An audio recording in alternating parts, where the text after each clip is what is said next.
எல்லாருக்கும் வணக்கம். என்னுடைய ராதா ராமராவ் சேனலுக்கு உங்கள் எல்லாரையும் வெல்கம் பண்ணுறேன். இந்த வீடியோவில் பால் பாயசம் செய்ய போகிறோம். பால் பாயசம் எல்லாருமே செஞ்சுருப்பாங்க. ஆனால் நான் இன்றைக்கி எதுக்காக அப்படி காமிக்கிறேன்னு பார்த்தீங்கன்னா, புதுசாக நான் பாயாச உருளி, அதாவது கேரளா ஸ்டைல் பாயாச உருளி வாங்கியிருக்கேன். அதில் முதல்ல பாயசம் செய்யலாம் அப்படின்னு சொல்லி தான் அதை காமிச்சுட்டுருக்கேன். முக்கியமாக ஸ்ரீராம நவமிக்கு கூட நீங்கள் இந்த மாதிரி பால் பாயசம் செஞ்சு நெய்வேத்தியம் செய்யலாம்.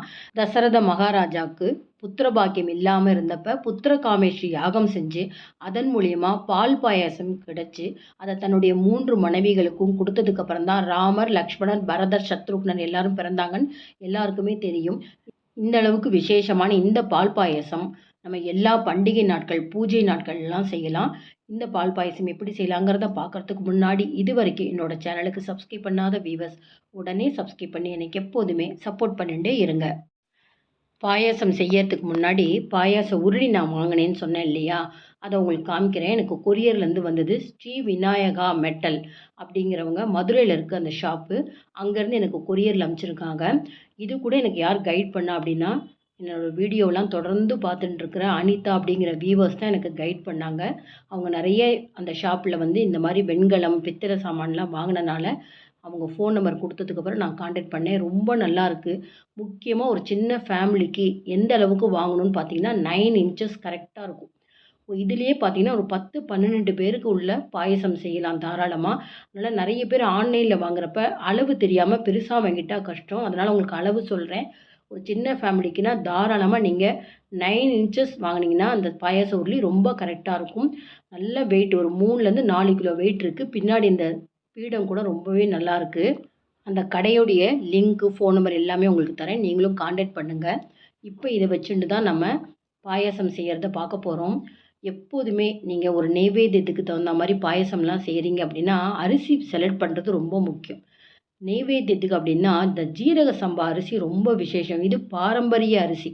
சக்கரை பொங்கலாகட்டும், பால் பாயசம் எல்லாமே நான் இதில் தான் செய்வேன். விசேஷமான பெருமாள் கோவில்களில் இன்றைக்குமே இந்த ஜீரக சம்பா அரிசி வச்சு தான் செய்வாங்க.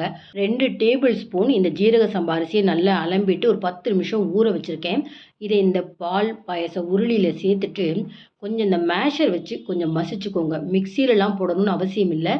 மேஷர் வச்சோ இல்லை மத்து வச்சு கொஞ்சம் மசிச்சிட்டிங்கன்னா அரிசி ஒன்று போல் குருணை மாதிரி உடஞ்சிருக்கும். வேகிறதுக்கு ரொம்ப சுலபமாக இருக்கும். கையால் கூட நீங்கள் மசிக்கலாம். இப்போ மசிச்சப்புறம் பாருங்கள், ஒரு அரிசி 2, 3 உடஞ்சிருக்கு பார்த்தீங்களா?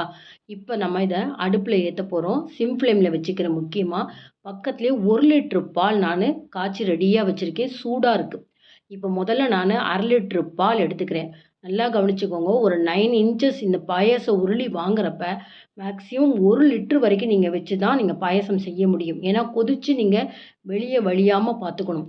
அதனால் நான் 1/2 லிட்ரு முதல்ல எடுத்துக்கிறேன். பால் வெந்துன்னு இருக்க டைம்லேயே கொஞ்சமாக குங்குமப்பூ எப்போதுமே நான் சூடான பாலில் சேர்ப்பேன். அது அங்கங்கே நீளமாக இருக்கும். அதுக்கு பதிலாக பாருங்கள், ஏதாவது ஒரு தோசைக்கல்லில் சுத்தமான ஒரு வெள்ளை பேப்பர் எடுத்துட்டு ஒரு பிஞ்சு நான் குங்குமப்பூவை வச்சு இந்த மாதிரி பேப்பரில் மடிச்சிட்டு ஒரு 3லேருந்து 4 நிமிஷம் சிம் ஃப்ளேமில் வச்சுட்டோம்னா அந்த குங்குமப்பூ நல்லா சூட்டில் வந்து ரோஸ்ட் ஆகிடும். இதை நீங்கள் தனியாக வாணலியில் போட்டு பண்ணிடாதீங்க. வாணலியில் ஒட்டிக்கும். பேப்பரில் தான் பண்ணணும். இந்த மாதிரி சூடு ஆனதுக்கப்புறம் இந்த மாதிரி ஒரு சப்பாத்தி குழவியால் அப்படியே நீங்கள் ப்ரெஸ் பண்ணிங்கன்னா உள்ளுக்குள்ளே அப்படியே பொடியாகிடும். இந்த மாதிரி பொடியானதுக்கப்புறம் நம்ம பாலில், சூடான பாலில் ஊற வைக்கிறப்ப நல்ல கலர் கிடைக்கும். பார்த்தீங்களா? எந்த அளவுக்கு பவுடர் ஆயிருக்கு பார்த்தீங்களா? எடுத்துக்கிறது ஒரு பிஞ்சுங்கிறப்ப நீங்கள் இப்படி செய்கிறது தான் ரொம்ப பெஸ்ட்டு வழின்னு சொல்ல முடியும். பாருங்கள், இப்போ இதில் சூடான பால் விடுறேன். பால் விட்ட உடனே நல்ல ஒரு கலர் கிடைக்கும். இப்போ பாருங்கள், ஒரு 10 நிமிஷத்தில் இந்த பாத்திரமும் சூடாயிட்டு அரிசி கொஞ்சம் கொஞ்சமாக அந்த பாலோடு சேர்ந்து கொதிச்சுன்னு இருக்கு. இந்த கொதிச்சுன்னு இருக்கிற டைம்லேயே அடுத்தது நான் இதுக்கு சர்க்கரை சேர்க்க போகிறதில்ல, கல்கண்டு சேர்க்க போகிறேன்.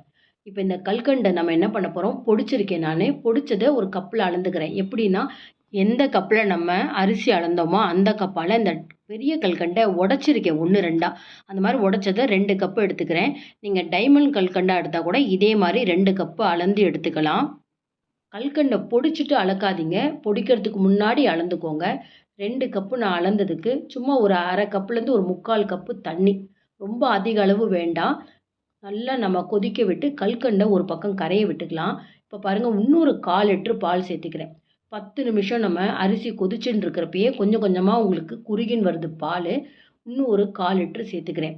நான் திரும்பவும் சொல்றேன். நீங்க டைரக்ட்டா 1 லிட்டர் பால இந்த மாரி 9 இன்ச்சஸ் உள்ள பாயாச உருளையில சேர்த்துட்டீங்கன்னா, கொஞ்சம் நம்ம எங்கேயாவது வேற வேல பார்க்குறப்ப வெளிய பொங்குறதுக்கு சான்சஸ் உண்டு. அதனால கொஞ்சம் கொஞ்சமா பால போட்டு நம்ம குறுக விட்டுக்கலாம். மொத்தமா எனக்கு டைம் பார்த்தீங்கன்னா, 1/2 மணி நேரம் ஆச்சு.